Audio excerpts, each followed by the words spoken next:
Welcome to Trial by Wine. We take a closer look at crimes that highlight how fascinating humans can be. Schmitty, Swanny and Clarkey visit crimes and run them through their jury of three, debating both sides of the case to agree an appropriate, if totally fictitious, sentence. Please be advised, Trial by Wine may include explicit or disturbing content and will include drunken rambling. Listener discretion is advised. All right, how are we? Very well, thank you. How are you guys? We're gresh. And the reason I say we're gresh is because we've just come back from a few days in Noosa. Do you remember that from Kath and Kim? Oh my God, I think it rings a bell. Go to Noosa. Do there lots of white linen? And they say, oh, that hasn't happened since jojoba in October. There was a Kath and Kim special on last night. And they did all these little, I don't know what it was about. Probably, I think they're doing something at the minute. And they had all these cuts of, look at me, look at me, look at me, look at me, look at me. They're just like endless cuts of her saying, look at me, come here, look at me, boy. Funny show. And Tony's sitting there going, I don't find it funny. I'm like, oh, I do. Yeah. Anyway. It's a bit of a tricky one because I think there was a time when, I think it was when we were overseas because my mum used to send them on like DVDs to me and I thought they were pretty funny, but then I'd see bits and pieces and it would always be the same bit. And there were a lot of edits done during COVID, which I thought were brilliant. But then the other night, just per chance, it must have been on after something else that I was watching, they had the episode where Kylie Minogue was Epony Ray when she was the bride. It was actually really good and I'd forgotten all about that. And I thought, because I hadn't seen that bit in a long time.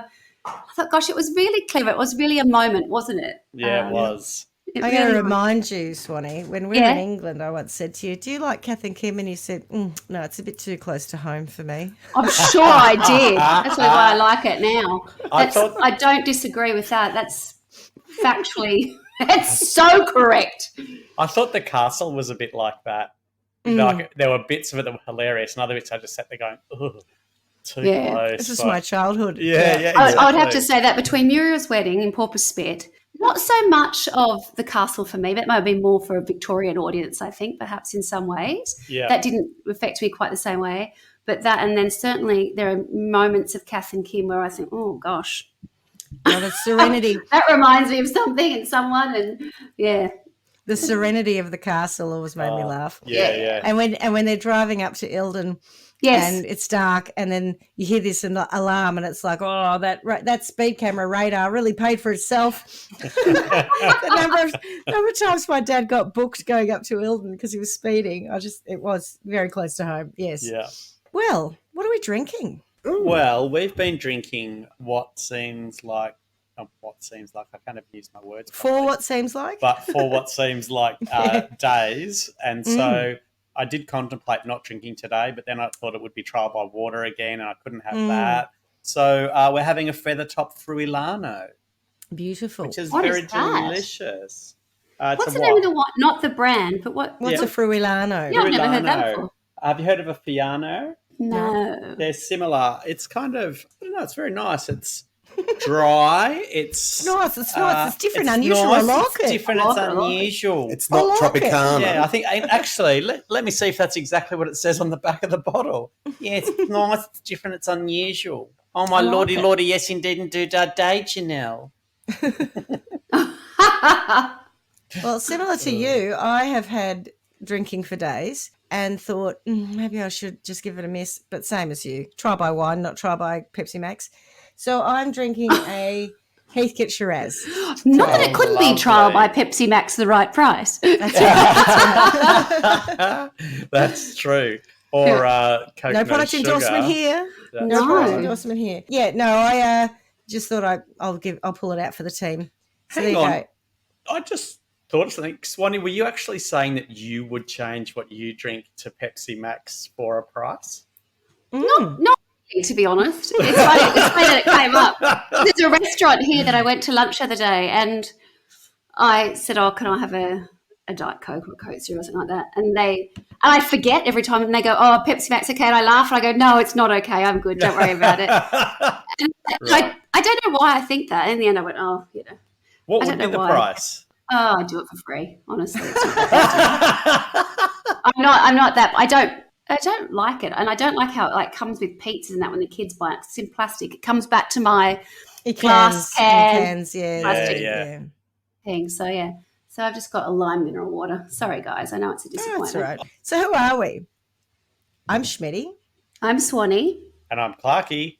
And together we are Trial by Wine. And wonderful. Mini cans. And mini cans. So, Swanny, what have you got for us today? Okay, when I found this little story, I was so delighted because I find it really interesting, and I hope that I can do it justice. Is it a murder again? I feel like you used the word delighted Or once an before, abduction. and we felt like it wasn't delightful. Yeah. She's pretty good on abduction, rape, and murder. Yeah. Yes, And getting delighted. I just this is so bad that there are aspects of it that I cannot believe are real life. That you're just think surely this was like a made for TV movie. It is. You love these. It's you horrendous. love the ones that say, well, I'm just going to remind you, the other day I'm driving along and I don't know what put it back in my mind. Yes. But that case where that poor girl was stabbed so many times in the chest that her heart was sitting on her chest cavity.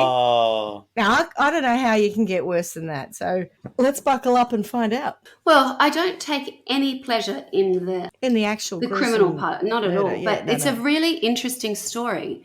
And the hard part for me is in how I'm going to reveal it. Because for me, the way I came across it was I sort of started at the end and then worked back. But I don't think I can do that. I think I need to sort of start at the beginning. But because of that, it was lots of kind of, oh my God, this is going to be great. I think it's a great story. So I hope I do it justice, doing it in real order. Dale. Yeah. Yeah. Get okay. So my sources are, this will come as a massive shock, Wikipedia. ABC News in the US. Very randomly, goodhousekeeping.com. Oh. Allthat'sinteresting.com.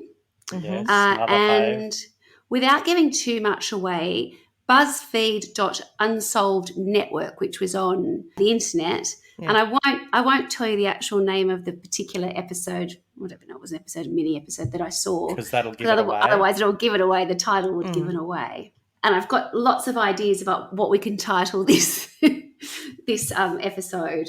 Do you want to share any of them yet, or are they later as well? Maybe very randomly. I was thinking maybe. Do you remember there was a place?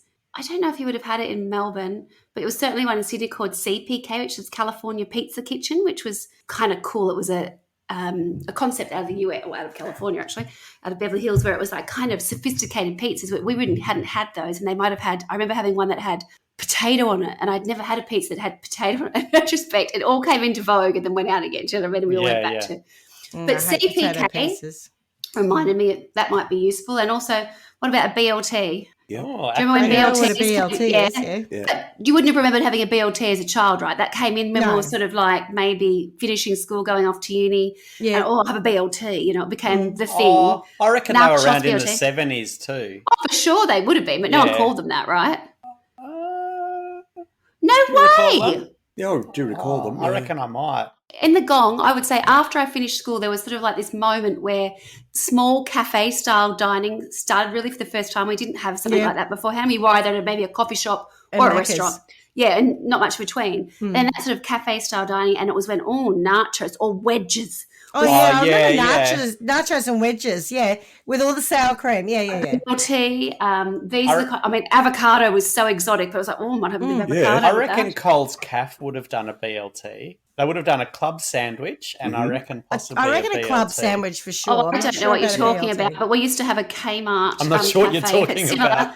But I have no idea what you mean by that, Clarky. We had crumb sausages and jelly. I'm not sure. It was not BLT territory. No. Right. A BLT sometimes came on some quite fancy bread too, and I'd never seen fancy bread. Anyway, so CPK, BLT, they're the kind of thing. Not the Good Housewife, because you said you randomly Good CPK, but randomly also goodhousekeeping.com. So. No, it was just the little monkeys that I wondered if you'd heard of them. Anyway, we'll just park that. BTK. What? How do you know that? Because you gave it away. I didn't say that.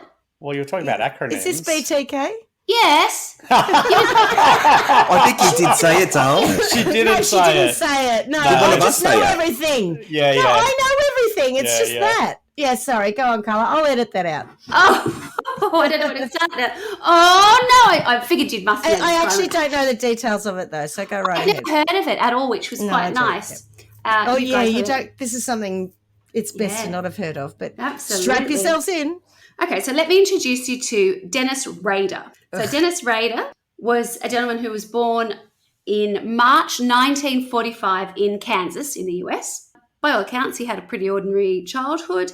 I've read somewhere that he didn't have a particularly good relationship with his parents because they were working a lot of the time. But I've also seen firsthand account of his own daughter talking about her grandparents and that they had a nice relationship with them. So I would suggest that he had probably a pretty normal upbringing. And he grew up in a place called Wichita, which I think we've probably all heard of, right? It seems like it's a place that comes up in lots of movies and things that even if you're not American, we're all probably aware of Wichita, Kansas. Yeah. Which, when I looked at it, it is not the capital, but I think it's the biggest city in Kansas. So quite big with suburbs. It's that kind of setup. It's a city with suburbs. So from a young age, however, Denis harbored sadistic sexual fantasies about torturing trapped and helpless women. He also exhibited, Don't we all? When you say a young age, do we know how young? certainly as a teenager, but I'm thinking even perhaps earlier than that, with respect to the way he treated animals, which is slightly different. They call that zoo sadism. Precursor. Yeah, torturing, killing, hanging, asphyxiating, small anything, doing terrible things to small animals. And this is all When from you a were a fairly young kid- age. Did you ever mutilate your Barbie dolls? No. My In sister. fact, mine never even had messy hair, but that's my problem. That's on me. The other end of the spectrum. I didn't My play with sister- it. We just sat there perfectly the whole time. My sister used to hang them out off the lemon tree and beat them with a stick. Although, as far as I know, she hasn't that turned out to Hub? be a psychopath. Yes. Well, Yes. that makes perfect sense. Not a. She hasn't turned out to be a serial killer, No. but I have seen some behaviours that make me go, "Wow, It's a Hub." spectrum. Yeah. Yes. And I think I'm on the other end of that spectrum because I honestly, it's only as an adult that I look back and think that wasn't quite right, Carla. So my dad had built me a doll's house it had real carpet and the wallpaper that sort of reflected our house. It was this two-story thing that sat How within my fancy. cupboard, so it wasn't even out. Like it was all hidden away, so it looked all perfectly like clean when it wasn't there. And the dolls just sat in there. They didn't do anything. I didn't play dollies. Well, I'd get the doll and I'd go, They were she show looks good. dolls. She looks good. I'll put her there. Show dolls, yeah. And when we'd go to other people's houses and we'd like walk through their backyards and there'd be like, dolls. Barbie with their dolls heads hanging off the lemon tree with their hair all cut off. saying to my mum, oh my God, like who lives here? I don't think anything of it, but I look at it now and I think, that's pretty much who I've always been. Oh my God, I who think does that- that to their belongings? Can't they look after them? But I wasn't even really playing with mine, which is a bit sad, I think. I think the closest I got to that was scratching the face off the back of of someone off the back of the Grease album. What possessed you to do that? Did you How not sadistic! I didn't like her character. She was Rizzo? no, it wasn't Rizzo. She was the one who was Monica going out Maraschino. with. God, why can't I think of it? She started the race, Freddie, my the love. drag race. Freddie, my love. No, she's awful. Cha-cha, I can Danny say. and- cha-cha, something. Yeah. When we think about Cha-cha things that have Gregorio. become, when we think about things that are no longer appropriate, Grease is top of my list. That whole thing, the chicks will cream, God, in that whole song, yes. Grease Lightning, where and Summer Loving, where they say something like, "Did she put up a fight?" Yeah. Oh, honestly, I think you mean Cha-Cha. I think she's I right. do. I think Di Gregorio. Swanny's right. Yeah, Cha-cha Grease. Cha-cha that's her. Look, Grease. Oh. I didn't like her either. She was a little bit too adult for me. She was mature, I thought. The themes were a little bit too mature, and she was a little bit. Nah, it wasn't her. not Patty Simcox. Nah, it wasn't her. Not Patty. The It's got to be Marty Uptight Maraschino one. then. In that case, she didn't like her either. The one who- Marty. Yeah, Marty's the one who sings "Freddie, my love." No, Freddie, she my wasn't love. singing No, it. no, She's She does in the show though. In the Broadway show, she does. Is she Sorry. the one who she's flirting with the compere when they're filming? Yes, that's Marty. that's Yeah. Marty. Yeah. And 'Cause the I had to compere be in here our when- version was played by Tony, so you can imagine how appropriate that was. Oh the world's oldest, whatever his name was. God, it was funny. And he could never remember any of his lines. Bless him. But that's really naughty because remember, an album cover was considered like it was special. Do you remember when you used to like Well, pour it over wasn't them and with read her all the on the back information? of it. Yeah, that's what. No, and every time I had to see her face, I'm like, oh, stop it. So I had to scratch it for off. that? Did I what? Get in Did you get trouble. in trouble for that? Nah. No. What kind of a household did you grow up in? Well, they didn't like music that much, so You didn't or they didn't? they didn't. So they wouldn't Whose even album know. cover? Whose album? Wasn't yours? No, All he had to do was look at his mum and go, don't be busy with me, mum. And she was like, oh, Oh, isn't he sweet? isn't he a cutie? Pushover. Anyway, we do digress, and I'm glad we get some levity before we go into this story. But go on. Okay. You know, sorry, I've just got to say, I'm just going to keep searching because I can't do anything Can't let now. this go. Yeah, But okay. you continue. For our listeners, Clarky's now moved to the side of the room and is watching Grease from the beginning.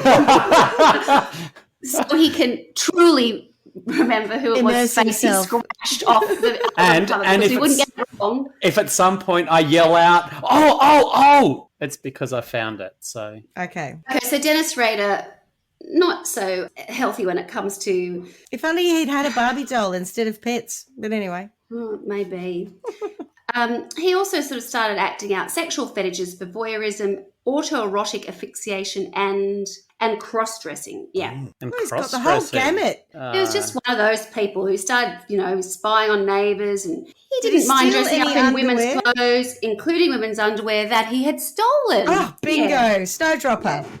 And did he write bad checks, the other gateway crime? No, I don't know that he did do that. That's something I don't believe he did do. But he didn't mind masturbating with ropes or other bindings around his arm or neck. Oh, I get the arm because it makes your hand feel like it's someone else. Isn't that right, boys? yeah. At the uni, they used to call that a Barry number. Oh, what? Oh, is this one? I found Barry it. number. I found it. A If Barry you sit on- number. I think if you sat on your hand long enough and then you What's, did it, it was called a what's Barry happened? number. What's happened while I've been gone? We Are you started saying off talking Barry about the number? BTK killer, and now we're back to Barry number. There was a whole host of ones that boys used to talk about at uni. There was the Barry number. There was another one called Stranger Through the Window. Hey, what is that? Do tell. This is Oh, a stranger through she's the showing window. us. She's showing us. I can't see it. You got to get up higher. I can't see it. Right. Hang on. Oh, hang on, are you showing us? That's a stranger through the window. Stop sharing. Swanny has. Oh! Stranger through the window. Do you see it? Try and describe it. Swanny stood up on a desk and put her Oh, arm Behind around her. under her thigh up to probably where her genitals are in a close approximation. And If that I is a had a penis. stranger through the window. If she had a penis, yes. Yes. The only picture I could remember a free number and a stranger through the window. Oh, you've changed my life forever. We think Denis Rader's weird. Okay. Oh my god. I tell you, I did get an education at Canberra, that's for sure. Clarky has found, I think, some evidence Okay. of who his face is scratched Yeah, off. yeah, it was this one Cha-cha. That looks In- like Cha-Cha. in the yellow pants. Yeah, that's cha-cha. Cha-Cha. She did nothing in the show. She was a waste of space. Right, we can all relax now. You've got my full attention, apart from the stranger through the window and the Barry number. Very number. And I like that you're doing a yoga pose because I am thinking namaste when you're saying Barry number. Barry namaste. There was also one, I don't know if it's the same as the Barry number or if it's like an offshoot. They're all coming back to me now. There was another one apparently, and I don't know if they were just lying and they were making it up or these things actually they did. were. If you were actually able to complete the task that you were setting out to do, if you were a gentleman. But there's another one that talked about putting a tennis ball under your arm until it went dead. If your arm It'd was be dead. the same thing. It's just cut the circulation off your arm so you get a Barry number. Yeah, but having said that, if I've sat on my foot for a while and I stand up, I can barely walk on it. I don't know that I'd be skilled enough to complete the task at hand. I'd be a bit like, oh my god, I'd be like, sure, it's not like someone else, but I'd be like, oh, you're not real good at it. Your proficiency would be off. Maybe surely. you just don't have the right motivation, and a 16-year-old boy has more motivation than you do. Yeah, or maybe they get partway through it and go, Barry, you're doing it wrong. And then they have to Barry. go back to their own hand. And Oh, hang on, we'll switch to stranger through the window. Oh, goodness. But not from Barry Number through the window. You can't be doing that. That's No, I way don't know if too we can cross hard. it. That would be very hard. That would be the like dexterity. you'd need like a Cert 4 in, I don't know. Barry numbering? Barry Numberology. Very numbing. In masturbatory warrior. Masturbatory studies. Masturbatory warriors. studies. Cert 4 masturbatory warrior. Yeah. After graduating from Wichita High School, Denis Rader attended the Kansas Wesleyan University, but didn't get very good grades, so he dropped out and he went off to serve with the US Air Force. And he was with the Air Force for 4 years, from 1966 to 1970. Did they do a psych test back then? I wouldn't have a clue. I wonder. I don't even think it matters, do they? They just take. Well, I just feel like he shouldn't have passed it. I reckon now they would do them. Well, yes, I'm not sure that his, interests But that was were then. going This to be is assessed now. at that point. Yeah, so it is quite a long time ago. So when he was discharged from, or when he left the Air Force, he moved back to Wichita, and he lived in a suburb there called Park City. Can I ask a question? Yes, darling. Did you say 1962? No, I didn't. I said For when 1960. When he went to the Air Force? No, 66 to 70. Okay. So the Vietnam War was on at that time. Is that right? And it was, according to what I'm looking at, the period was 55 to 75, right? Actually longer than I Is it realised. that long? Yeah. Yeah. Well, I don't know. That's what Google said. But definitely that period. Remember we talked about, I can't remember who it was. Was it the Family Annihilator or someone? Who Post-traumatic stress. I was saying that there are a lot of killers and psychopaths who served in armed forces and specifically the Vietnam War. Yeah. And here we go. He Maybe was a if I go and pilot look in at that. Vietnam until 1969. There you go. There Back you to go. the Yeah. story. Well, no, my point is the Vietnam War seemed to produce a lot of nutters. Anyway, go on. Sorry, Swanny. Swanny's not even about to lose her shit. She's 'cause like, we're who taking cares? over her story. Yeah, that's right. Let me get back to my story. I just think that's a really interesting fact. It is, actually. And it's Yeah. interesting that it's not mentioned anywhere. Yeah, true. Anyway, so when he gets back to Wichita, he takes a number of jobs. He works in a supermarket and he's just setting his little life up. He also goes back and studies again, I think, at that point. So he goes to a community college where he gets an associate degree in electronics. But then he actually goes to Wichita State University and he gets a Bachelor of Science degree. But that's not all straight away. But I'm just trying to say that he's an educated person. It's not like he's just taking menial jobs or little bits and pieces. He's a pretty normal guy by all accounts. He's done some time with the Air Force. He's come back and he's settled down.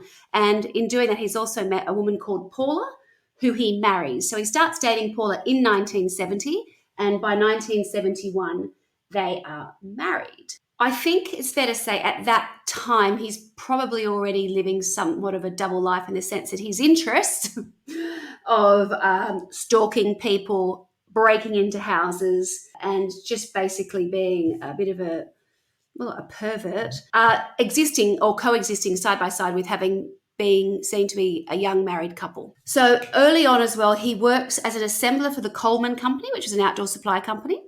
But not long after, he then starts working for the Wichita-based office of the ADT Security Services. And he works for them from the early 70s all the way through to 1988, where he installs security alarms as part of his job. Uh-oh. Yeah. He was also a census field operations supervisor for the Wichita area. And again, I think, there seems to be lots of moments, lots of opportunity for him to be in people's homes, being in close proximity to people, to see how people live, where Finding they live. out their personal information. Yeah, all that kind of stuff. It's sort of, for someone who has an interest in voyeurism, I think that what he does probably sits nicely beside that, doesn't it? Because he has sort of front row seats, as it were, to. If only it was just voyeurism. Absolutely. So after he marries Paula, they have two children, a daughter and a son. Well, we haven't gone into the story yet, but I've just got visions of the children. Imagine if your dad was the psychopath. Yeah. Or even just dirty old perv. Dirty old perv. I'm sure there are plenty of those. This is kind of next level dirty old perv. So in 1974, there's a situation where Denis is driving his wife, Paula, to work. And on his way, he sees a woman and her daughter entering a house. And he thinks, they've taken my interest. And at that point, he starts to stalk this woman and her daughter. And then on January 15th of 1974, he enters their house expecting to find only the daughter and the mother, where in actual fact he finds the daughter, the mother, her husband, and their son. So there is, they're called the Oterio family, and the parents, Joseph and Julie Oterio, who are aged 38 and 33, and two of their 5 children, Joseph Jr., and Josephine, who are just 9 and 11. Denis Rader enters the house and at gunpoint then ties them up and then goes on to murder them. And how he does that is, first of all, he murders the husband. And I can tell you exactly what he does to each of them because they all have a slightly different. Could you? That'd be really nice. Yeah, I'm sure you want to know. But I only tell you this, but I won't have to harbour on. Is all this these the details delightful that part? I never have to use that. I shouldn't ever use that word at the outset, should I? I think I know why you were talking about it being delightful. It has nothing to do with the violence and the horror. No, it's never anything to do with the horror or the violence. It's just the twists in the story. It turns. It's a really interesting story. Yeah. Anyway, so he suffocates the husband with a plastic bag. He suffocates the son with a plastic bag. He then strangles the mum with a rope. And then finally, he takes the little girl downstairs and he hangs her in their basement. How macabre is that? I mean, really, the effort that he has to go to, and it just beggars belief. So he does that and he leaves. That afternoon after school, the 3 other children arrive home, and in what is, a bit of a mixed blessing, fortunately, when they break into the house because they couldn't get in because it was locked, Charlie, who I've seen interview, only goes and sees the mother and the father. He doesn't actually see his murdered little brother and sister. Thank God. So they go in, they find them on the bed murdered, and they run out to get help. And then, of course, it's the police who actually discovered the other children. So that's January 15 of 1974. Well, I'm going to pour myself another wine on that note because you might need one. I'm a bit traumatised already. Yeah, so we'll call I'm them with you on that. That is victims awful. 1, 2, 3, and 4. Oh, God, there's more. There are a few more. But wait. In April of 1974, so we're only talking a few months later. Couple of months later. January, yeah. He murders Catherine, let me get her name, Catherine Bright. But he murders Catherine Bright by stabbing her in the abdomen with a knife. But her brother, Kevin, is there and he escapes and he attempted to shoot Kevin.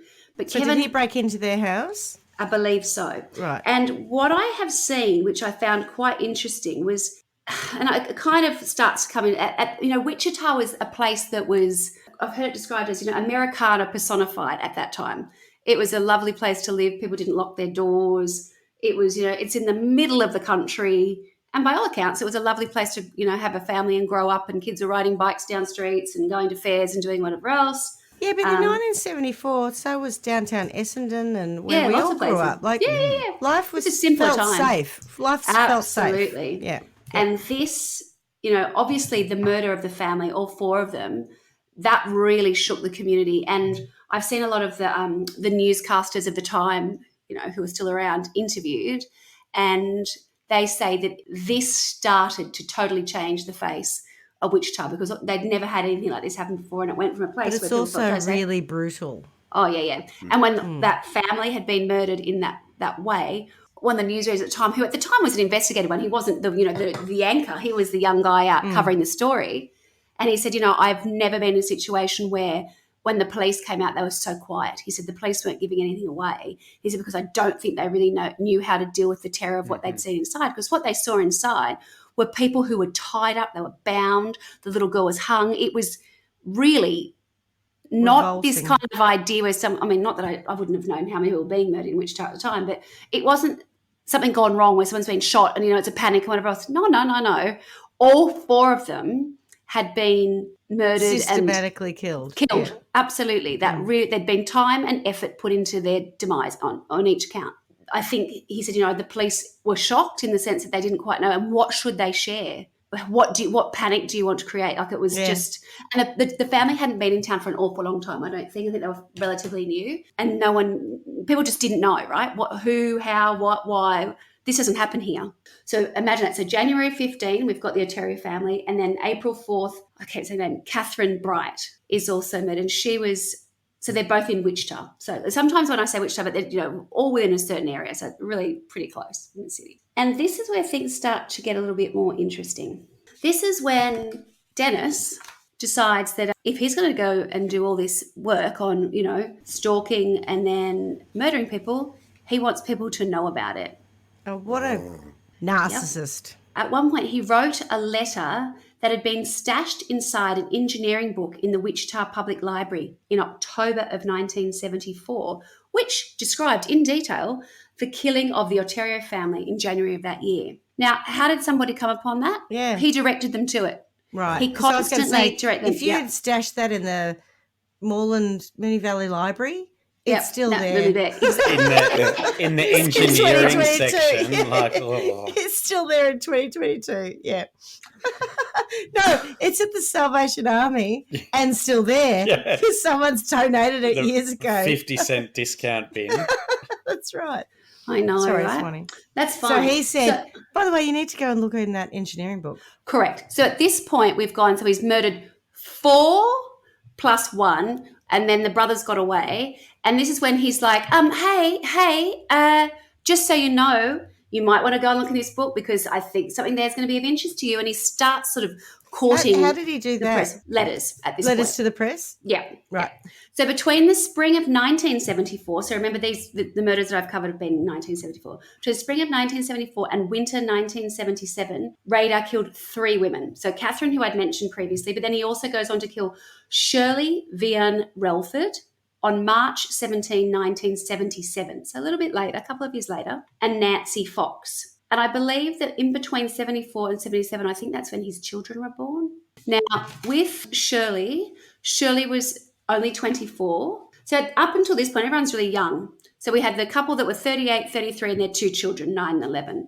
Catherine Bright was 21. Now, Shirley is 24, and she is strangled with a rope. And Nancy Jo Fox is 25, and she's strangled with a belt.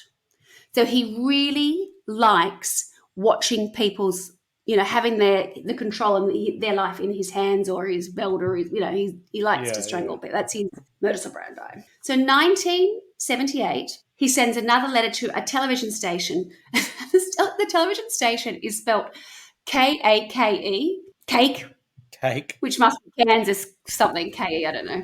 In Wichita. Live. Cake Live, yeah. Coming live from Cake TV. And he claims responsibility for the murders of the Ontarios, Bright, Van Relford, and Fox. So everybody he's murdered, he's basically saying, hey, guess what?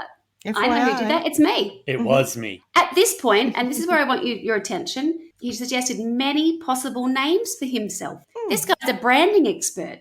BLT. Including one that stuck, BTK.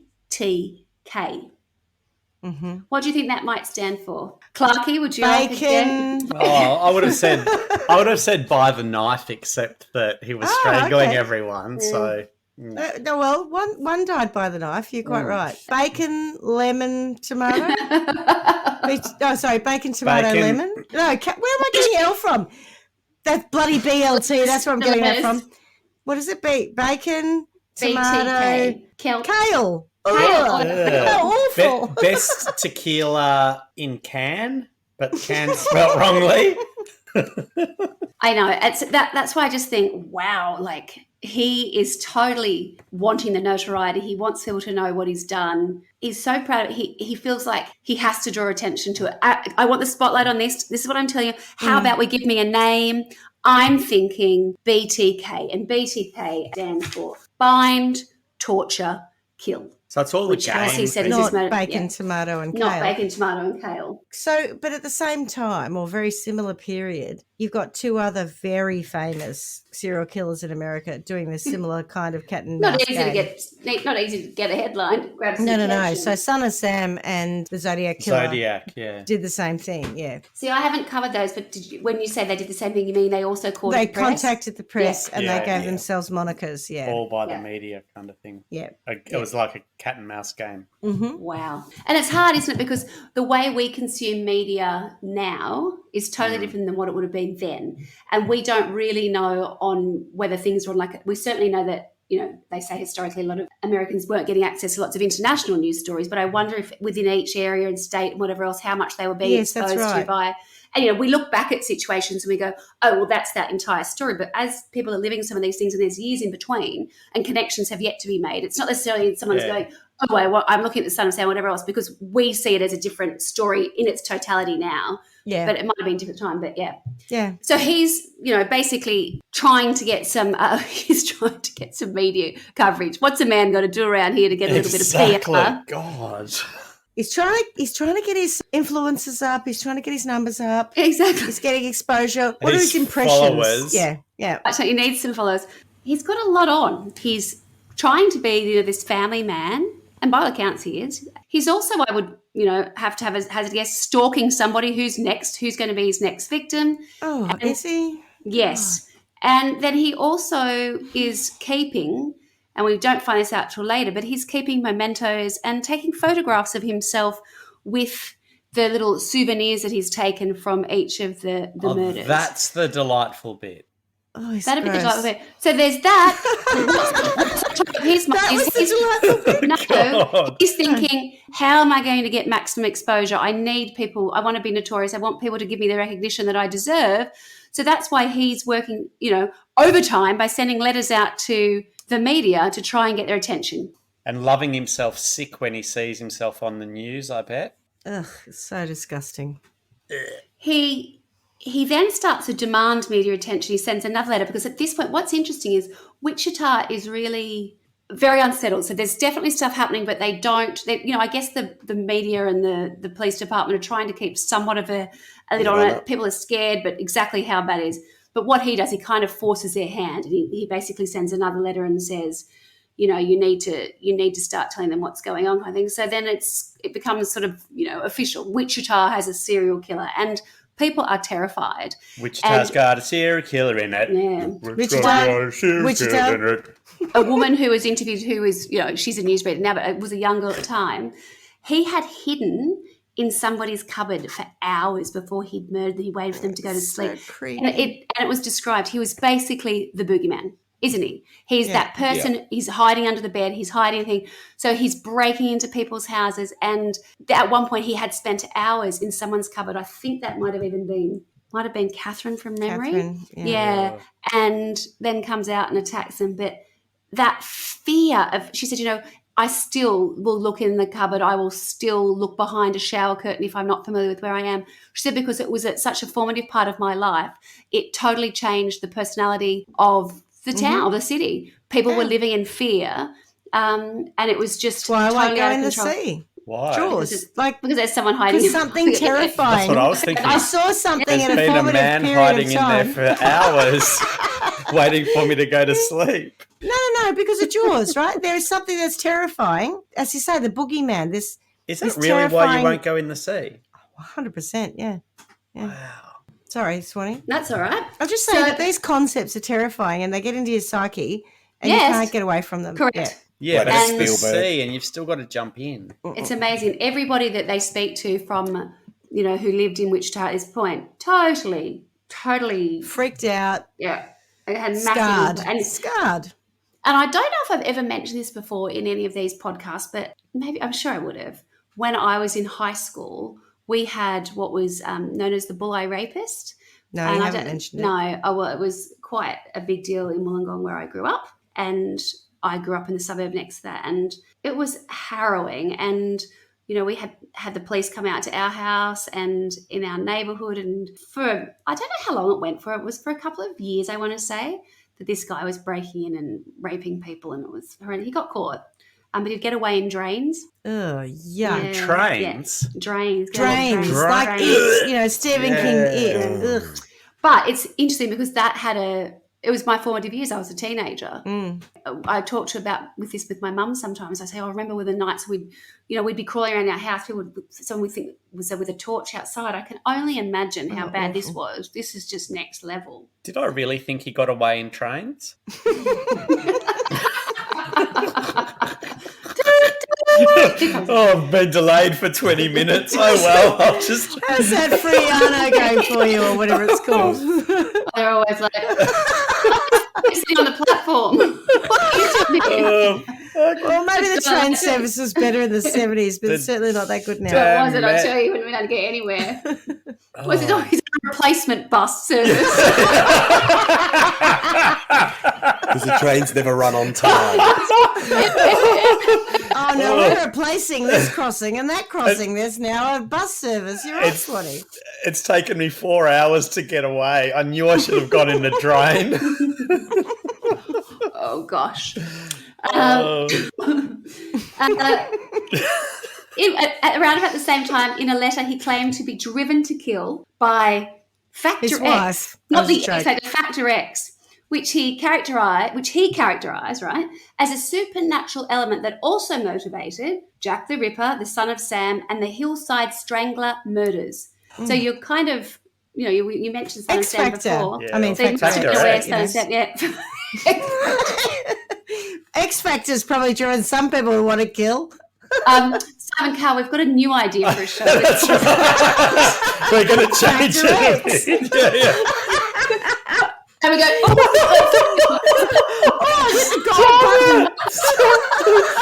what is MO? God, I love it. We've got little Daisy here, all the way from Caroline Springs. Kill you call that, do you?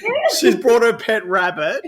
She'd just like to show you. You know how, yuck, before you even go there. But you know how they always have like a backstory, a hard luck story? Can you imagine the backstories? Oh, God. Oh, I had what was it? Stranger through the window. Stranger to the window. Or Barry what? Number. Barry Number. Barry Number. That's my backstory to why I'm on Factor X. Anyway. Oh, We have to laugh. I mean, I've got the sorest jaw. I just love to see the promos for it. I want to see the UK version. Oh, at least I'd probably watch those ads as opposed to the current ones. I want to see the UK version with Ant and Dec presenting it. Could it Making joke. Oh. Yeah, could it get franchised out across the world? Oh, 100%. Factor Yeah. X. You thought you'd seen everything. Welcome to Factor X. Oh, no. I'm Anyway. getting a bit warm. Yeah. Jaw Big massage. flush, darling. Okay, so he had Factor X, and Simon Yeah. Cowell said, that's a no from me. I think it's us who need to go to him with the concept. So that's all in around about 1978. Things then do go a little bit quiet, and it's not that he didn't plan to do so, it just didn't quite come off. And we know that he intended to kill some others that he was unsuccessful in. One was a woman called Anna Williams, who in 1979, age 63, escaped death by returning home much later than expected. Oh, goodness. Dennis Rader Was the explained train delayed? that he was obsessed with Williams, and he was absolutely livid when she evaded him. She was 63 years old, did you say? Yeah. He'd spent hours waiting at home, but became impatient and left when she did not return home from visiting friends in a timely manner. No. Do we know why he was obsessed with her? No, I don't know about why he was obsessed with anyone in particular. There's no real But a lot of them have been quite young. younger. Yeah, I would agree with that. But, that sort of changes things a little bit, and there's a couple of other older ones as well. Mm. We now need to jump ahead to 1985. Marianne Hedge was aged 53 and was found on May 5th, 1985 at an intersection sort of just on the outskirts of Wichita. The woman who evaded him, when Yes. did she find that out? She may never have found that out, Yeah, but he right. shared that later. Yeah, right. So at best she found it out After he was after captured. he was Yeah, best, caught, yeah. and she And may I not have only- been around yeah, then. She or- might not have survived it, yeah. I only Not through include him that killing her, just her because age. there's such a big leap between the last murder that we know of is 1977, and I'm leaping ahead to, and then he was communicating in 78 Yeah. a lot, and then he goes quiet, and then in 1985 he murders again. But I just include that because it wasn't that there was no one on his radar in that time. So Maureen Hedges' body is found in Wichita at a cross section between North Street and North Webb Road. So out in public. Yeah. Yeah, that's not. Is that unusual? Because I think all the others have been in a house, It's an haven't they? escalation. Change. Well, there's a reason for that, and that's Okay. because he took her body somewhere. Oh, Denis Rader killed Maureen Hedge on April 27. He then took her dead body to his church, as you do. On time? Christ Lutheran Church, where he It's was always the the Lutherans. president. So he took her to a Lutheran church. Can I just ask for a service?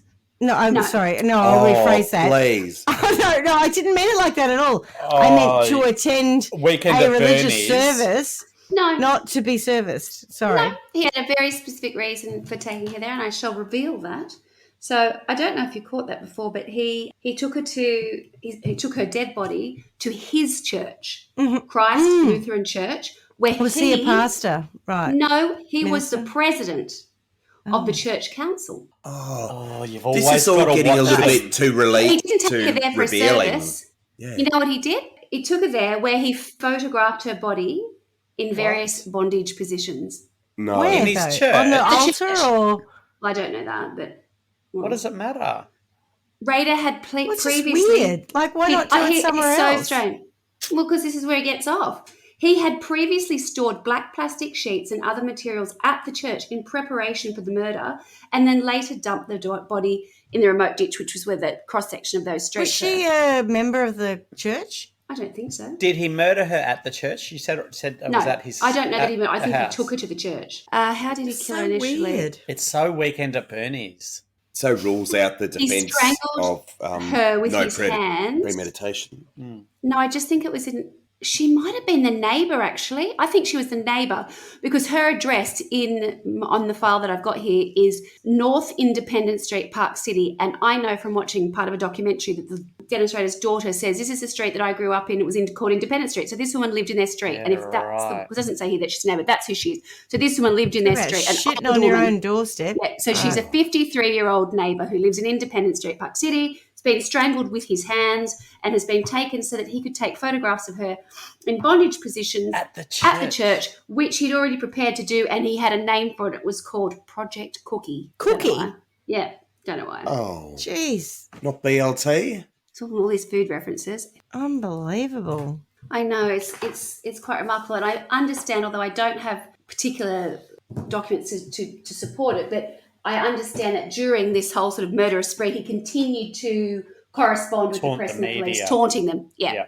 So he didn't sort of let up. It wasn't like that had stopped. He was, sending them things, and he liked to send them off to find something. So he'd be like, go here and find this there, and go and find this information, like in the library in this particular book that no one Is else that all knows. about making himself feel important and smarter I think than and them? clever, Oh, he's yes. much I think a lot of smarter it's got to do than with them, it. And also Yeah, a smartness, game, I yeah. think. Like, I think it just kept it all real for him. Kept it in the press even too. when he Kept wasn't him in the killing press. people. Yeah. Yeah.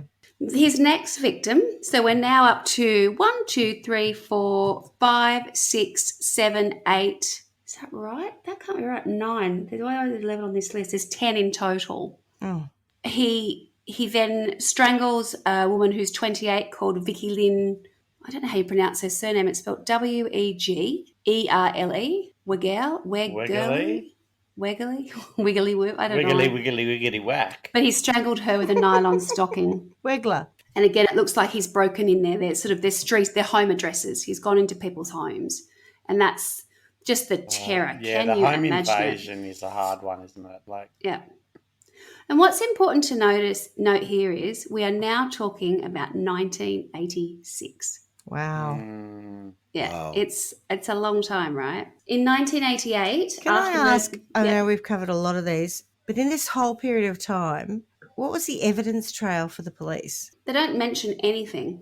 I can't find that, so I don't know why that Like it's not touched on. You know how like some where are they? stories Like all about someone Yeah. must be trying to catch this guy. Yeah, Like, what is he leave? Is he so so good that no one good notices. that there's nothing left? There's no leads. There's nothing. Like, it's I can't find information about that because you know how like some stories are all about that, right? They're Yeah. all about the evidence and the things that pop up in the trail. Someone's This is not chasing about and that. someone's really good and someone won't let it go and they, but No, I don't have any names of anyone trying to find anyone or anyone who thought it was them. Have nothing. And remember, he's communicating directly with them, so it's not like they don't know that they've got.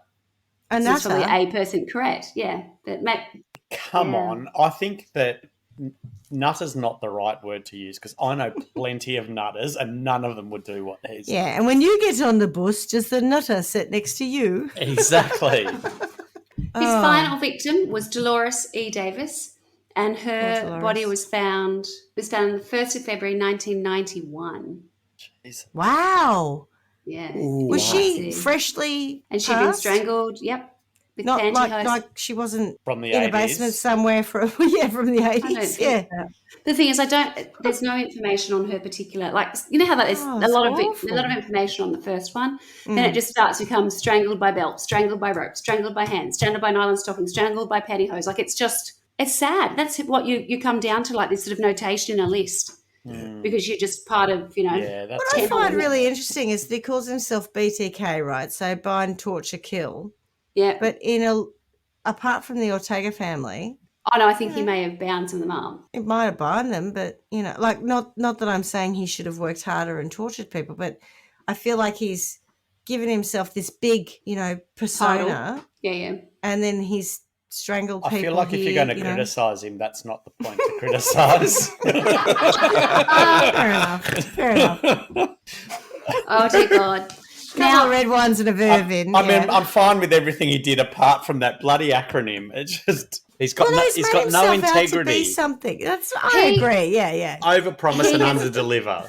Yeah. He just loved the idea that he had so many people's attention and had terrified so many people. And one of the policemen said there was a time, he said you would go home and you'd make sure that you had a dial tone because he would cut people's phone lines. Oh my God, that's terrifying. That's horror movie stuff, right? That is terrifying.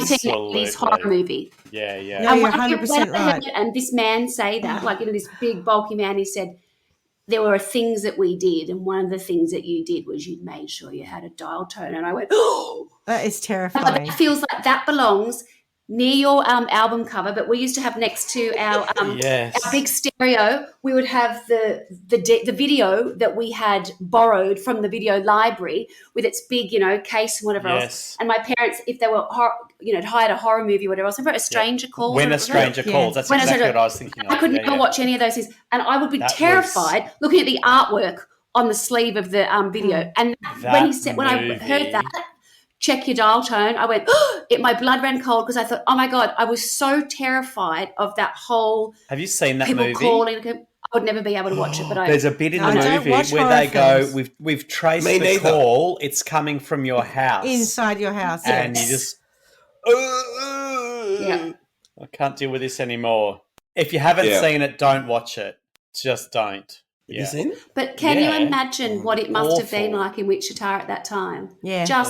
And over such a prolonged period. And what they said was it would go through stages where, it would be so heightened and it would, level out a bit, and then it would level down and he would go, right, time to get back in the consciousness. I'll send a letter through, I'll do whatever else.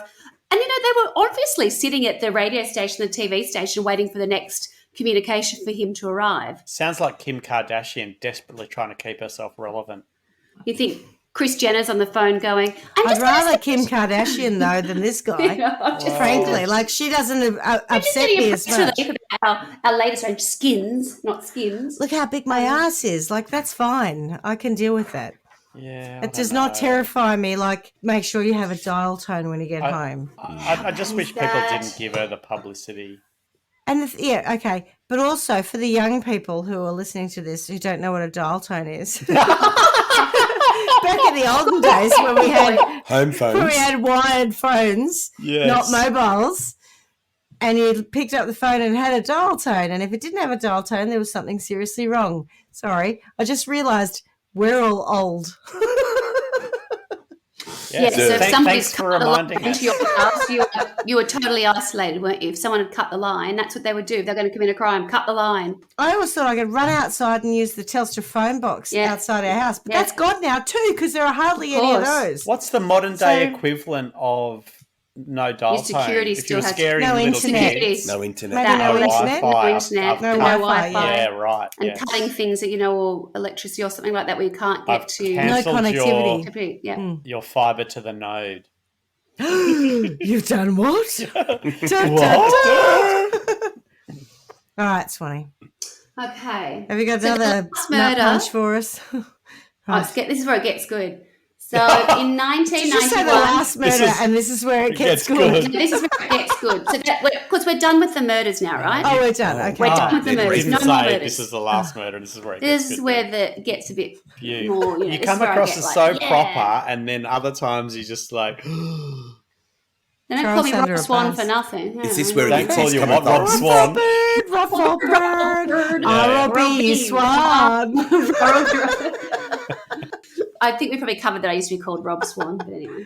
So 1991, last murder. Wow. And then everything goes quiet, like really quiet, to the point where the next thing that happens is in 2004. Wow. Goodness, groceries. So he's 30 years 60. after. But also, just from our timeline, crime. right? I was born in Yeah. 74. Yeah. You were 73. Clarky, 71. 65. Look at one to last. You've Joke. been eating too much guacamole, Molly. Righto.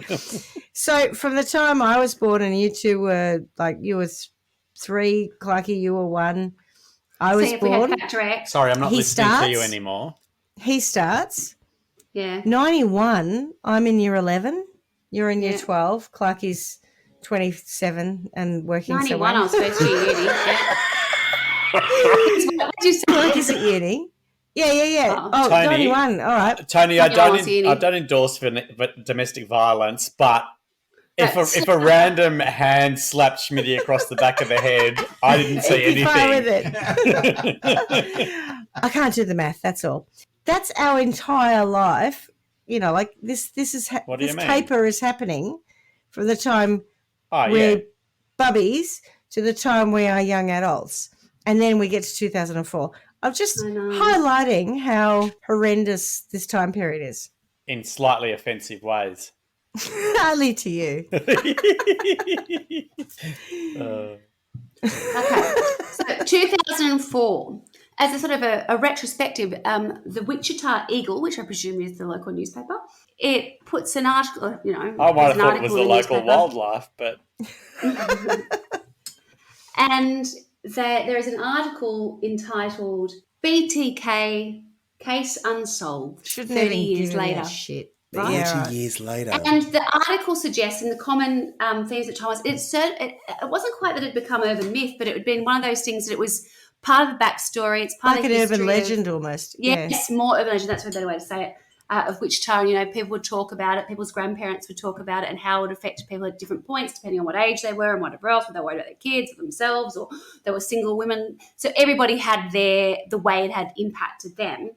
But the general consensus was that BTK was most probably had been incarcerated for another crime, or he had been killed, or he'd killed He himself. died, He'd yeah. just gone quiet, right? Mhm. And the thing that they say is serial killers generally don't go quiet until they're caught. They just continue to kill.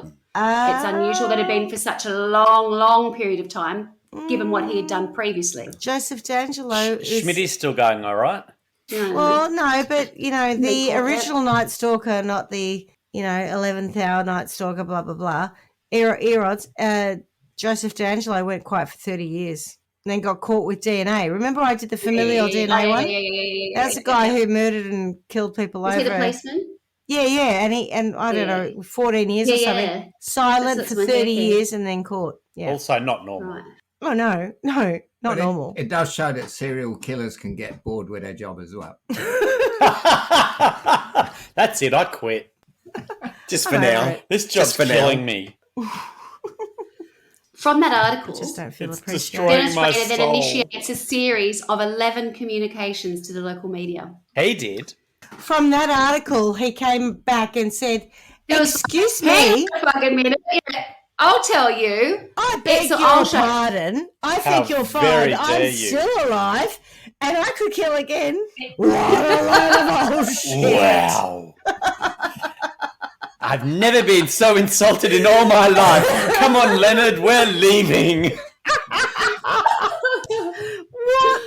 Oh my god, that is hilarious. So but not to funny.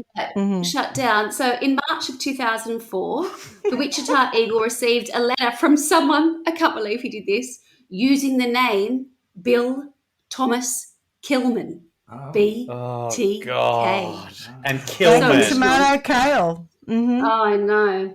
The author of the letter claimed that he had murdered Vicky. Oh, that's with a difficult surname. Wegerle, Burgley. I don't know how to say that. Sorry, Vicky. He claimed that he'd murdered Vicky on September 16, 1986, and he enclosed photographs of the crime scene and a photocopy of her driver's license, which had been stolen at the time of the crime. Just in case you don't believe that I'm still around. Before this, it had not been definitively established that Vicky had been killed by BTK. Oh wow, she wasn't even attributed to him. God. Yeah. DNA collected from under Vicky's fingernails provided police with a previously unknown evidence. Cop that They had smart begun ass. DNA testing hundreds of men in an effort to find the serial killer. And this is Altogether, in more than 2004. Yeah. So DNA Altogether- technology is Is out massively there. improved. Yeah, massive amounts of epithelials. I'm glad they kept her fingers. Nails. No, swabs. They would have had swabs. You would have. Yes. In May 2004, a couple of months later, television station Cake TV. Cake or CAC. Cake. It's like Carrie Ann Kennelly or something. Carrie Ann Kennelly TV, Kansas. I think CAC. I'm Cake Carrie in Ann Wichita received a Kennel. letter. Received a letter with a chapter heading for the BTK story, fake IDs, and a word puzzle. Did they post the word puzzle in the newspaper so that people could try to solve the crime? Win a $50 Something I'm aware of. voucher. God, what am I doing with my life? On June 9, a package was found taped to a stop sign at the corner of First and Kansas Roads in Wichita. It had graphic descriptions of the Ontario family murders and a sketch labelled "The Sexual Thrill Is My Bill." Ugh. Also included was a chapter list for a proposed book titled The BTK Story, which mimicked a story AKA in 19... Barry Nummer. Barry the Number. This guy should have been in marketing or PR. Chapter 1 was titled "A Serial Killer is Born." Who would say that about themselves? This is, he's totally so narcissistic. From a literary perspective, it's not particularly, original. Is it Nicholas Nickleby or where he says, "I am born"? Engelbert Humperdinck. No, in Nicholas Nickleby, I think it is. The first line is, "I am born." Great Great expectations. It's great expectations. A serial. Not I am Borg. No, I am We born. are Borg, they say, not I am Borg. No. Oh, look, Clarky, just read more. But anyway, Read my That lips. was subtle. Next time Lady Gaga and Bradley Cooper decide to do a remake of The Star is Born, can they make it A Serial Killer is Born? And Lady Gaga can wear the meat dress. How does Perfect. that song go, Schmitty? In the shadow. In the shadow. and so in this version, it would be. Oh no! I can't go there. No, I can't. I can't. As I mentioned, there were sort of 11 communications. Another that he sent was a package was dropped into the return slot of the public library. So he's all over town, dropping things off and sending them off to like 5 little parcels. The one that he left in the library contained more bizarre material, including a claim that he was responsible for the death of a 19-year-old Jake Allen in Argonia, Kansas, earlier that month. But that turned out to be false. So he was starting to get a little bit sort of a bit silly with this, Getting a little bit carried away now. A bit ahead of himself. Really have Don't done. read your own press, Dal. When your work speaks for itself, don't interrupt it. In October 2004, a manila envelope was dropped into a UPS box in Wichita. It had many cards with images of terror and bondage of children pasted on them. A poem threatening a poem. Home? Who are you? It's terribly English of you. All right, you need to drink some wine, girlfriend. Did you have finishing lessons as a child? A crowd, a poem. A poem. Could everybody please be quiet? I'm going to do a poem. I'm reading a poem in the room. Sorry, Swanny. I don't think it'd be called a poem in Wichita, do you? I forgot where we were. Oh, he actually. Oh my God, a poem. A poem. It's a poem, doll. It's a poem. It should be the lead investigator's name because it hasn't even really come up. And he also included a false autobiography with many details about his life. What's the real word for a false autobiography? Oh, don't they call it? There's a name for something that people do that. It's like auto-fictional? No, it's got a name, a memoir. Isn't it something like that where there's been problems with that where people have said, well, they say it's a memoir because then you've got a little bit of creative license? Oh, really? Sorry. Is it like no, that's right. I don't know if there's actually a word for a false autobiography apart from a bullshit. Just a novel? Yeah, okay. A fiction. I think we call it that. A memoir that created a lot of problems a while ago for someone because I feel like it was called A Million Little Pieces or something like that. And he was on Oprah. This is like 10, 20 years ago. And then it turns out that a lot of it was, as you say, bullshit. So it was less autobiographical. Oh, it was a Bernie Nummer? I think Barry that's Nummer. a stranger through the window, that one. Sorry. That is a stranger That's a through the window. stranger through the window. Yeah, For sure. All right. So what happened after he gave the expose of his fiction? Okay. In December of 2004, so this is all tracking through 2004, like you can see it's moved across the whole year. So imagine being in the police department at this point, you'll get after 30 years and he's constantly communicating through 2004. Yeah. Constantly, you know, when you started your career, you were like a little constable and now you're in the detective and Lieutenant, the same case has been going for 30 years. Who is this person? The constable. Oh, don't call them that in the US. Well, we haven't heard about them yet, so maybe there isn't Lieutenant. one. This time, the package was found in Wichita's Murdoch Park. It had the driver's license of Nancy Fox. This time, it had her driver's license, which was noted as stolen from the crime scene, as well as a doll that was symbolically bound at the hands and feet and had a plastic bag tied over its head. What a sicko. And now this is where it gets really good. In January of 2005, so we're now talking a year after the Wichita Eagles article has triggered him and prompted him to go, hang on a tick, I'm still around. Look what I've done. I killed this person. Here's my proof. And I killed that person. And I killed this person. I killed that person. So in January of 2005, Denis Rader attempted to leave 2 cereal boxes for collection. Cereal boxes? Notified boxes. You know. He'd gone to the news station and said he communicated to the news station that he'd left 2 cereal boxes for the authorities. And one of them was found quite easy on the side of the road. Special BTK? And it's a really strange thing, though, because, you know, like if I drove past a box of cereal, I just drive past it. I just would have thought it was rubbish. Correct. That's what you're supposed to. So he was directing people to go and collect it. Oh, radio. Yep. He'd contact the news station and he told the news station where to go. What was in the boxes? I would have been really concerned about descriptions of what happened. Descriptions and evidence to point to the fact that BTK was still prevalent and still happening and still a thing. Not dead, could kill you again. No, correct. And that's why they were trying to communicate to the public, you know, be wary. He's back, you know, and he's never gone. That's the worst part. Correct.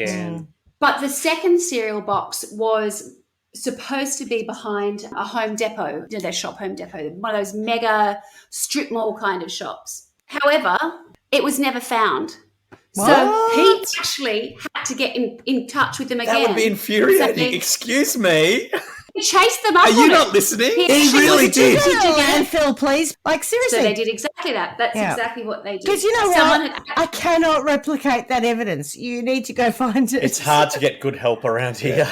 It is. So that's how they... Someone like me just picked it up and put it in the bin, didn't they? Yeah. Correct. Someone at Home Depot threw it away. And once they realised that he was then going, did you get the other box or whatever else? He realised something wasn't coming through. So then they went, okay. So then they were able to track down the trash, for the want of a better We've saying all had that to they do found. that. Went to the landfill, and Yeah. how many man Yeah. hours of policing was wasted on that? But yeah, okay. But what was important about that? Two things. Tell me. First of all, there were several documents inside. Yeah. But secondly, because they were able to access footage at the back of the Home Depot, they were able to see in the distance that there was a particular vehicle and a man Where walking is towards the CC? point. Yeah. To Yes. Stewie's point, where is the CCTV now? God damn it. Boom. Correct. Technology And in that has got footage, the bugger. They were able to trace that the person who had left the cereal box may be the driver of a black Jeep Grand Cherokee. Yes. So they had that. That Not was a their first Nissan bit. Cube. Now this is where it gets very exciting. So I've taken a photograph. This is where it gets really good. This is where it all starts to come together, right? Yep. So in the documents inside, he communicates to the police, and this is what the little note says verbatim. Communication as opposed to communication. There's a bit of a spelling mistake there. And he asks the question. Didn't have of the spell police check department. back then. He says, "Can I communicate with floppy and not be traced to a computer, full stop? Be honest, full stop." He's asking the police that. Yeah, no, you can. We'll never be able to trace you. Then it goes on to say, Asking for a friend. It's exactly that. Then he goes on and says, under miscellaneous section 494, comma, and what that refers to is the, I think you call them classifieds in a newspaper. Mm-hmm. You know, in the old style thing where you used to say, would like to meet, or I met a girl out, or whatever else, or I'm selling this, or someone's died, those little messages. If you like pina coladas. Yes. Yeah. So miscellaneous section 494. Then in brackets he says, Rex, comma, it will be okay. That's the message. Then he says, run it for a few days in case I'm out of town, etc. I will try a floppy for a test run sometime in the near future, February or March. So he's basically gone to the police and said, I'll send you something on a floppy disk, but I just need to make sure you can't trace it. Be honest, can I do that? And Be again, honest. for our young listeners, Yes. a floppy disk. Floppy disk. I was wondering if a Barry Nummer fixes a floppy. Again, asking for a friend. And back in those days, it was 5 1/4 inch floppies. Yeah, no, he's definitely talking about a 5 1/4. Yeah. Yeah. Not the old 3.5. No. Not 3.5. Oh, no. But even Oh, no, for 'cause they were our hard. listeners, the idea that he's going to, Not he's floppy. asking the police to communicate with him through the newspaper. He's saying, put like a little ad in, which will say, if it's okay for me to use it, to send you a floppy disk, and you Yes, won't be it's able to trace okay me, if you use say, Rex, it floppies. will be okay. The police do place an ad in, and it says, Rex, comma, it will be okay. Contact me, P.O. Box, first 4 reference and numbers at 6. I don't know what that means. Swanny. Yep. But Rex, it will be okay. Do you remember the Metro when we used to get the tube, and the Metro had this little The newspaper? Yeah, The free newspaper? it's still Yeah. going now, I think. And you used to there were little classifieds that were like girl on the, Waterloo line at that 5 line, a.m. yeah. and wearing this and whatever. I caught your eye and you were hot. Yes, I do remember that. That's what it feels like. That's totally exactly what it is. But all of those, I used to think, no one's talking to me. It's so the pina colada song. So 2 weeks later, on February 16, 2005, Denis Rader sent a purple 1.44 megabyte Memorex floppy disk to Fox affiliate KSAS TV in Wichita. So it's Not in place, Kate. he sent it to the police station. Not Kate. He's No, he's gone changed. bigger. Also enclosed were a letter, a gold-coloured necklace with a large medallion, and a photocopy of the cover of Rules of Prey, a 1989 novel by John Sanford about a serial killer. Disgusting. Police found metadata embedded in a deleted Microsoft Word document that was, unknown to Rader, still stored on the floppy disk. Cop that. And guess what they found? They didn't Tell have to me. find much. Something about the Lutheran Church, I'm guessing. His old resume. Are you really? Well, yeah, because she said earlier that the whole Lutheran Church thing has to come back, doesn't it? Fuck, you're annoying. The metadata this is my next sentence. The metadata contain the words Christ, Lutheran Church. Okay. You're like a fucking psychic. Because you made the whole fuss about the Yeah, Lutheran Church Yeah, no, earlier. it's exactly like your psychic, not like you've done it all before. I know how to Tony- format a disc. Tony, I think she was created thousands of years ago. I know how to format a disc. But what was quite cute is the fact that he had only had one document and it was called "This is a test." So he thought he really was testing them. So it said this is a test, but what was sat behind that in the embedded He should have part brought was a Christ new Lutheran disc. Church. I did have another note in a different thing that it said it had been used at Park City Library.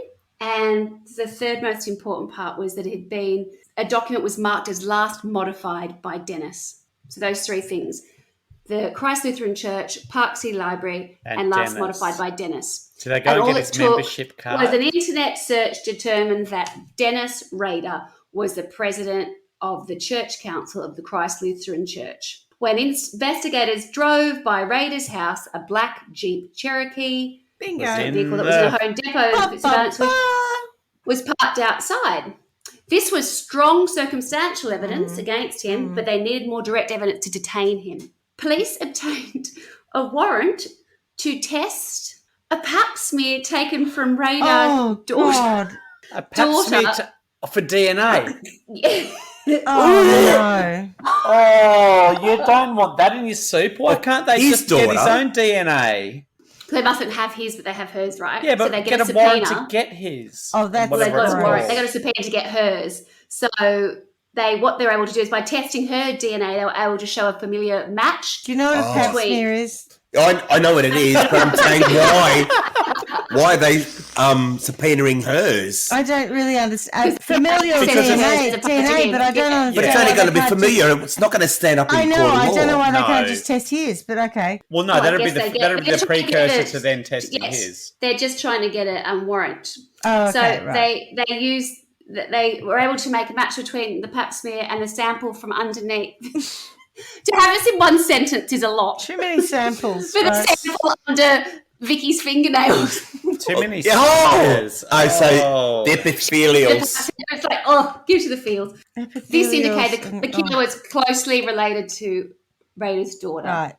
And combined with the other evidence was enough for police to arrest him. Okay? Oh, thank goodness. So that's how we get to Really? that point. Yeah. So now we arrive at February 25, 2005 is the day that Denis Rader, Wow. AKA BTK, is arrested. He's arrested while driving near his home in Park City shortly after noon. And when an officer asked Mr. Rader, "Do you know why you're going downtown?" he calmly replied, Downtown, "Oh, I have suspicions why." Everything's great when you're. Wichita Police, the downtown. Kansas Bureau of Investigation, the FBI, and ATF agents searched Rader's home and vehicle, seizing evidence including computer equipment, a pair of black pantyhose retrieved from a shed, and a cylindrical container. The church he attended at his office at City Hall and the main branch of the Park City Library were also searched. At a press conference the next morning, the Wichita Police Chief, Norman Williams, announced to great fanfare, like everyone's Yeah. quiet. Like The seriously, bottom line, 30 years of BTK is terror. arrested. You want to know the he's whole down. Yeah. room erupts. Yeah. Everybody is so happy. I would be. I'd be so relieved. Yeah. Of course, imagine all of them. I mean, it's just Awful, incredible. yeah. At first, he was a little bit quiet, and then once sort of the gates opened, he wouldn't shut up. Really? He just told them everything. 30 hours of recorded testimony. He Like non-stop. Yeah, they just, I don't know if it was exactly That's non-stop, like a but it week was, of it work. just went I hope on and on. The lead interrogator said that they couldn't shut him up once he started. I heard him speak and describe part of it, and I chose not to sort of bring it to the table, but there's some, he tells them the detail of everything, having conversations that he had with the victims, and one of them is about that little girl, Josephine, at the very beginning.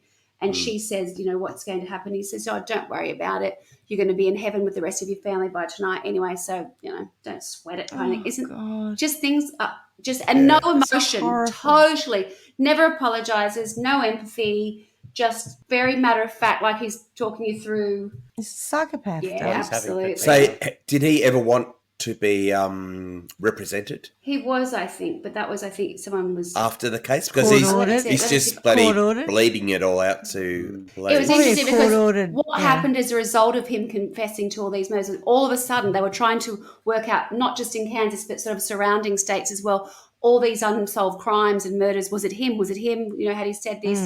He'd confessed it. On March 1, Rader's bail was set at $10 million US, and a public defender was appointed to represent him. Oh, a public Oh, defender. what a shit job. It's interesting because it says on May 3, because I've read this, but I think it's got to do with him talking. On May 3, the judge entered not guilty pleas on Rader's behalf, as Rader did not speak at his arraignment. However, on June 27, the scheduled trial date, he changed his plea to guilty. He described the murders in detail and made no apologies. It says, at Rader's August 18 sentencing, victims' families made statements, after which Rader apologised in a rambling 30-minute monologue that the prosecutor likened to an Academy Awards speech. His statement has been described as an example of often observed phenomenon among psychopaths, their inability to understand the emotional content of language. Yeah. He was sentenced to 10 consecutive life sentences with a minimum of 175 years.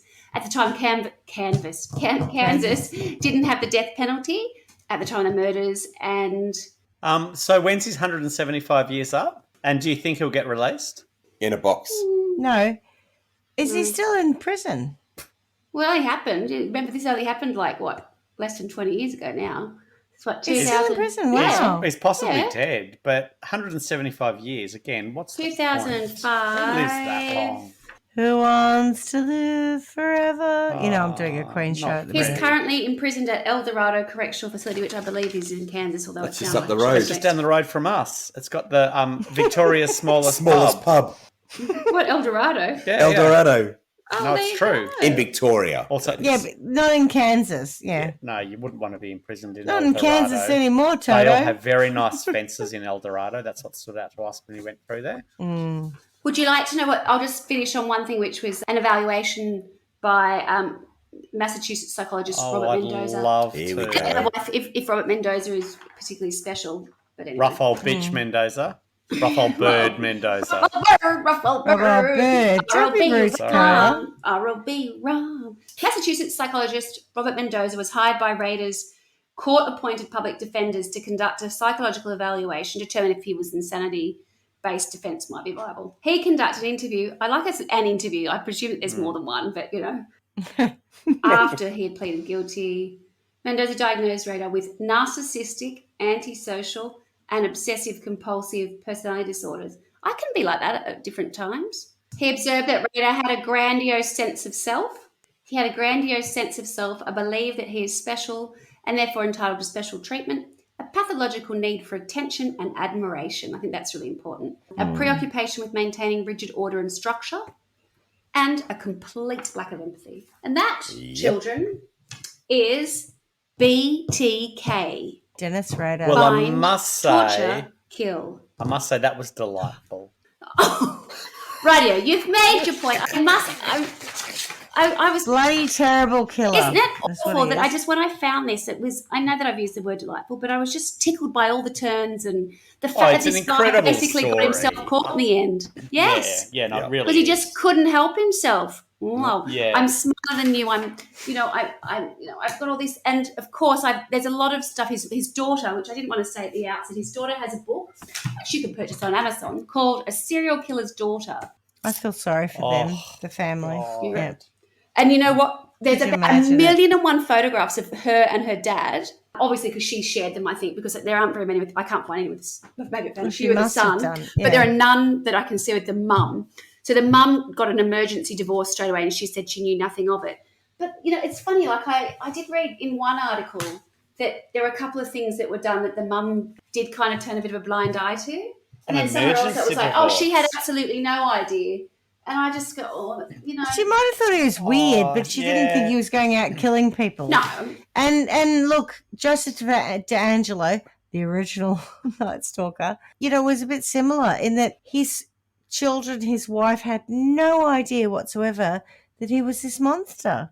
It's possible. I don't blame the family.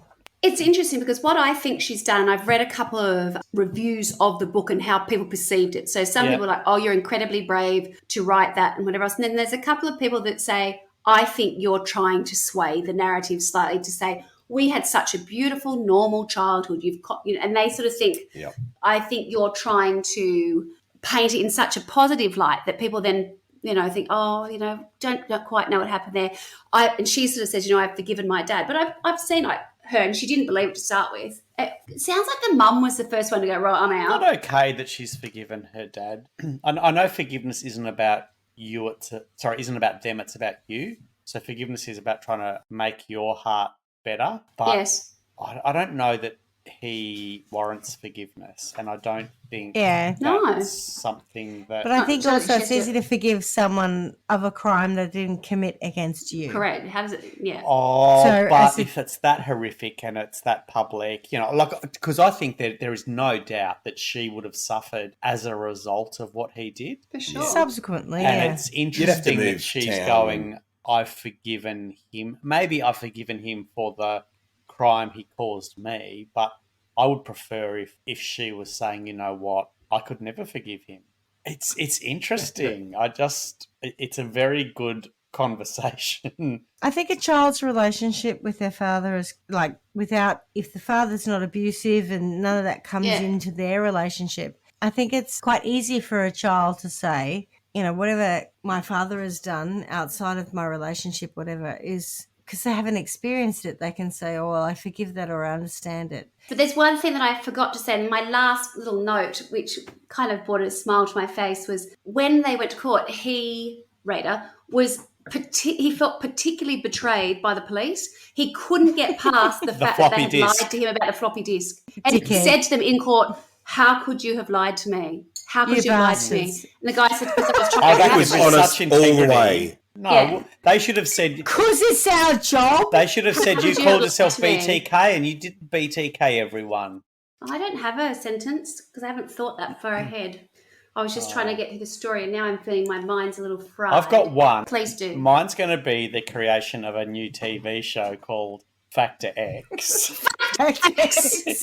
Yes. The aim of the contest is to damage BTK in the best way that you can. So, you could think of things like, what are those things called where you whack them till the lollies come out?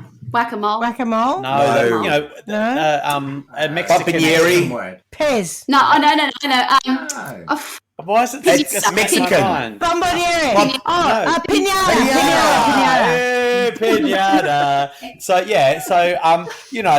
there'll be times. Whack-a-mole. Yeah, right. Whack a serial killer. That's going to be the.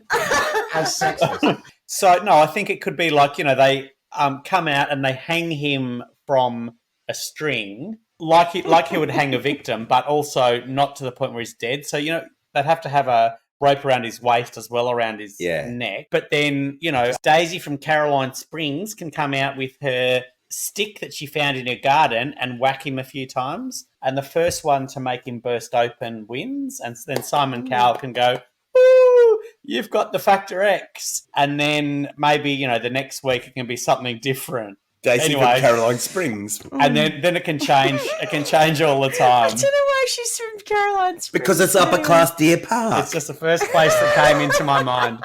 Anyone else? I've got a sentence for him. So back in the day when he starts just being a miscreant, right? A miscreant? I don't even know what that word means. It sounds good, though. It sounds like you're hurting a miscreant, animals, maybe? That's your choice. Yes. Oh, my Lord. As I said earlier, Clarky, read more. You drunks are tough to deal with. Hang on a minute. I think that's us. I am going to go back to the point in time that I spoke about earlier when you were telling us about how he was abusing animals and being just basically disgusting.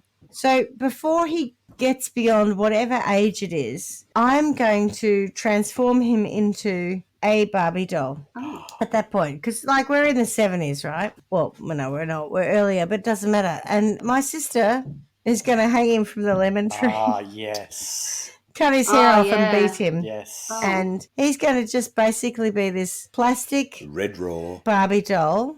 Can he also be like the dog's toy? So the dog chews on the Barbie doll. After a good beating on the lemon tree. Yeah. And he never gets out from this exoskeleton of plastic of Barbie, but, inside it, Swanny, for your psychological nut punch moment, he's fully cognizant. He has all of his desires feeling all to the have pain. and he also wants to have a Barry Numner, and he wants to have a What was the other one? Stranger through the window. Strangers through the window. And all the other sexual things that he wants to have, but he can't because he's got Barbie's hands, and more importantly, he has a general mound like Barbie. A So general mound? yeah, he has no. You know, like in the dolls, they just have a little bit of plastic mound. Is it like a general footpath? mound. Nobody has that. Barbie In the does. world of Barbie, they do. Do you, right? Oh. do you both know that term? Is that what it says on the back of the box? What? Please- That's a mound. Please don't I violate think we both know Barbie's it's a general general mound. Is it a beaver mound or something Play, like that? Or... play with Barbie all you want, but please don't violate her general mound. You can't just a violate general it. It's one. hard plastic, right? Fighting for Judy. Right.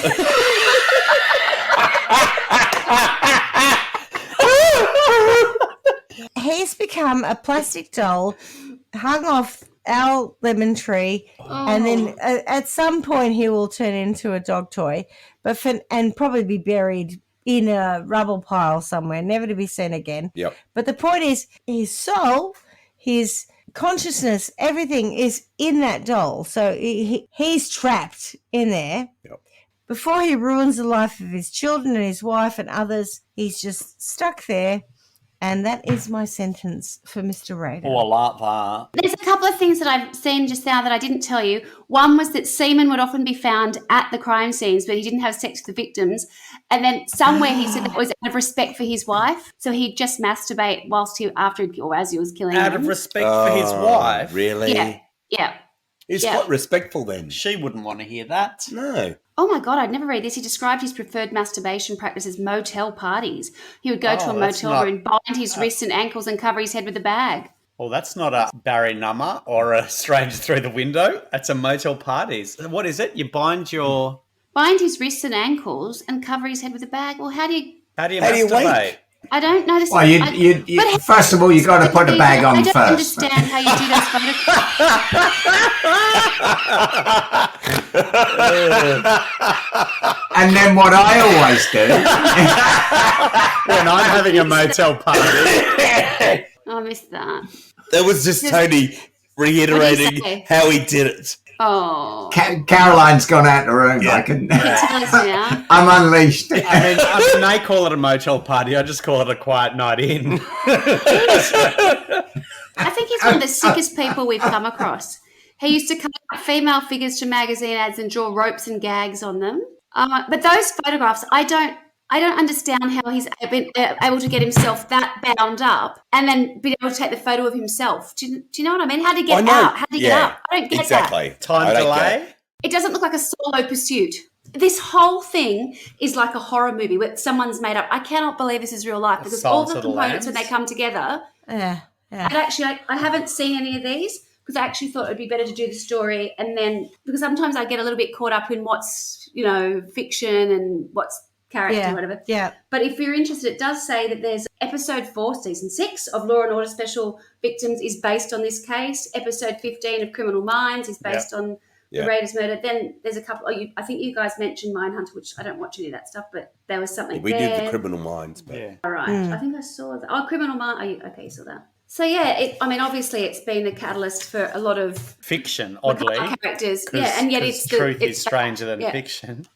So I don't know. I really don't know. I think I would take away any audience that he has because I think that he really gets off by being able to share what he's done. Yeah, exactly. If I could cut out the fact that there would be no one to share it with, it was just him and it was left with him, I think that would take some of the appeal, quite a lot actually. I think that what motivates him, and coming back to sort of it is the general mound principle that Schmitty has introduced, but his sexual sadism is, it's how can I take any sexual arousal or satisfaction away from him so that whole thing just offers you no appeal. General mound and Shut I it would off. say kitchen gloves. So, Lorena Bobbitt. Oh. yeah, we could do that too. I don't think I've come up with a particularly strong sentencing, and I do apologise, but it is he's a very sick individual, oh, and I just don't know how to counteract that. Do you know what I mean? When someone's that screwed up, I don't think any of the things I'm going to suggest are going to do too much. Well, maybe the sentence for old Dennis, who's still alive, is that we strip all the photos that we just looked at from Google. Yes. We strip everything about his story. Yep. You can't find anything on him. He would love that we were doing this, wouldn't he? Edit the whole thing out. We've cleansed him. Cut. 63 ends after what we're drinking. Sorry, we can't do this because Dickface cannot be celebrating his celebrity any further. The jury will be instructed Sorry about that. Short episode. to ignore everything they've heard up until this point. Yes. But seriously, strip it all away from him. Take everything away from all social media, all media outlets. There's no record of him. Brilliant. There's nothing. Really, I love it. Carla, Perfect, if you were to cut his nails off at about the shoulders, that would help as well, I think. Oh, that would help a lot, wouldn't it? Yuck. Thank you very much. Now, Swanny, great story. And I pay you enormous homage for going for a massively famous and I hadn't big heard of story. it, embarrassingly, I'm sorry to say. I'm sure the whole world's going, oh, Swanny, so predictable. But I hadn't heard of it. I found it really intriguing. When I came across it, I was like, oh, my God, the twists and turns. I liked it. That's what we liked about it, yep. And as a result, you told the story in quite a different way than I've heard it before. So well done. Thank you. And Clarky, as always, just read more. Just kidding. Read my lips, Darl. I think he's telling me to piss off. Yep. All right. Well, miss you. Love you guys. Miss you. Bye. Bye. Ta-ta! Thanks for listening to Trial by Wine. You can contact us at trialbywine@gmail.com. Please rate, review, and subscribe to Trial by Wine on Apple Podcasts or wherever you get your podcasts. If you'd like to support us, you can become a patron at www.patreon.com, Trial by Wine, or visit our website, www.trialbywine.com, to donate to us. Your support will help us cover many more cases and apply wacky sentences. We really appreciate you listening and hope you tell everyone about us. Our cover art is by John Christo and music is by Beauchamp from pixabay.com.